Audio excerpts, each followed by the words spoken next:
Allahu Akbar, Allahu Akbar.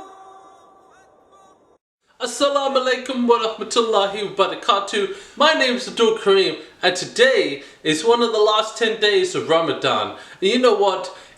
The Night of Lailatul qadr. We've been talking about this a lot. I know I've been going on and on about it, but it's my favorite time, and I hope you guys can join in on the goodness. But Lailatul qadr could be on any one of the last 10 days. Now it is narrated that it's more likely to be on an odd numbered night than an even numbered night, and it has been narrated that it has happened on the 27th night, right? But keep in mind that it's not guaranteed to be on the 27th night, and it's not guaranteed to be on an odd numbered night. It could be on an even numbered night. So don't just say, oh well, it's probably an odd numbered night, I'm not going to do anything special on the even numbered nights. No! I urge each and every one of you, take every advantage you can get. You know, even numbered nights, they do their worship, but they don't do it like as much as they do on the odd numbered nights. You know, and that's perfectly fine. Let's say, because I know it's exhausting.